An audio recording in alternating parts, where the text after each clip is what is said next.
Chef ഫോക്കസിൻ്റെ kitchen of ഉമ്മച്ചിയിലേക്ക് എല്ലാവർക്കും സ്വാഗതം. ഇന്ന് നമ്മൾ ഉണ്ടാക്കുന്നത് മയോണൈസ്ഡ് ചിക്കൻ പത്തിരിയാണ്. അതിനു വേണ്ട സാധനങ്ങൾ: സവാള 3, കോഴിമുട്ട 3, മൈദ 150 gram, sunflower oil 150 gram, chicken 3-4 കഷ്ണം ഉപ്പും മഞ്ഞളും ചേർത്ത് വേവിച്ചെടുക്കുക. എന്നിട്ടത് പിച്ചിയെടുക്കുക. തേങ്ങാപ്പാൽ 1/4 കപ്പ്, ചപ്പ് ആവശ്യത്തിന്, തക്കാളി 1, ക്യാരറ്റ് 1 കഷ്ണം, മഞ്ഞൾപ്പൊടി കുറച്ച്, ഉപ്പ് ആവശ്യത്തിന്, വെളുത്തുള്ളി 2 അല്ലി, പച്ചമുളക് 2 എണ്ണം, കുരുമുളക് പൊടി കുറച്ച്, ചിക്കൻ മസാല കുറച്ച്. ആദ്യം നമ്മൾ തയ്യാറാക്കുന്നത് പത്തിരിക്ക് വേണ്ട മസാലയാണ്. അതിനുവേണ്ടി സവാളയും പച്ചമുളകും കനം കുറച്ച് മുറിച്ചെടുക്കുക. എന്നിട്ട് ഒരു പാൻ ചൂടാക്കി അതിൽ എണ്ണ ഒഴിക്കുക. അതിലേക്ക് മുറിച്ചു വെച്ച സവാള, പച്ചമുളക് എന്നിവ ചേർത്ത് നന്നായി വഴറ്റിയെടുക്കുക.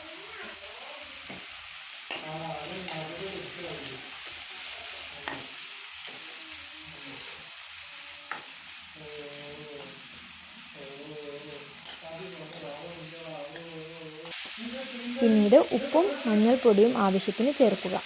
എന്നിട്ട് വീണ്ടും നന്നായി വഴറ്റുക.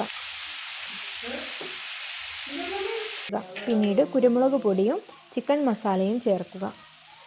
അത് ചേർത്ത് നന്നായി വഴറ്റിയതിന് ശേഷം നമ്മൾ പിച്ചിയിട്ട ചിക്കൻ ചേർക്കുക. അത് നന്നായി വഴറ്റി മാറ്റി വെക്കുക.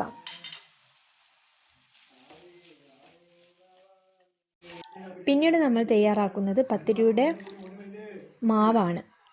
അതിനുവേണ്ടി മിക്സിയുടെ ജാർ എടുത്ത് അതിൽ മുട്ട, തേങ്ങാപ്പാൽ, ഓയിൽ, മൈദ, ഉപ്പ് എന്നിവ ചേർത്ത് നന്നായി അടിച്ചെടുക്കുക. ദോശമാവിനേക്കാൾ നേർത്തിട്ടാണ് മാവ് വേണ്ടത്.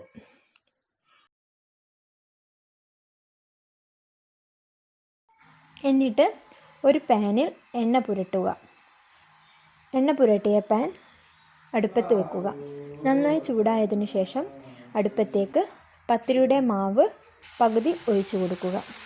അത് 1 സെക്കൻഡ് മൂടി വെച്ച് വേവിക്കുക.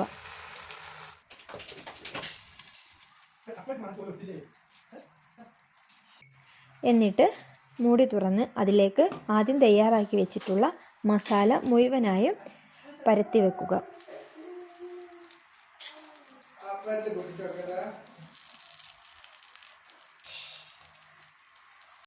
അതിന് മുകളിൽ മല്ലിച്ചപ്പ് വിതറുക. എന്നിട്ട് ബാക്കിയുള്ള പത്തിരിയുടെ മാവ് അതിന് മുകളിൽ ഒഴിച്ചു കൊടുക്കുക.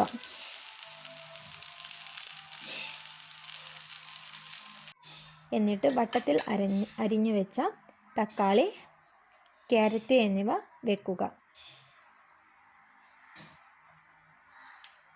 മുകളിൽ ചപ്പ് വിതറുക. എന്നിട്ട് നന്നായി മൂടി വെച്ച് ഒരു 5-6 മിനിറ്റ് വേവിക്കുക.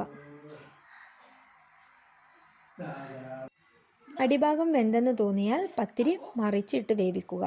2 ഭാഗവും വെന്തതിനു ശേഷം തീ ഓഫ് ചെയ്യുക. ഇപ്പോൾ ടേസ്റ്റിയായ മയോണൈസ്ഡ് ചിക്കൻ പത്തിരി തയ്യാറായി കഴിഞ്ഞു. എല്ലാവരും ട്രൈ ചെയ്യുക. നിങ്ങൾക്ക് ഈ വീഡിയോ ഇഷ്ടമായെങ്കിൽ ഷെയർ ചെയ്യുക, ലൈക്ക് ചെയ്യുക, ഈ ചാനൽ സബ്സ്ക്രൈബ് ചെയ്യുക.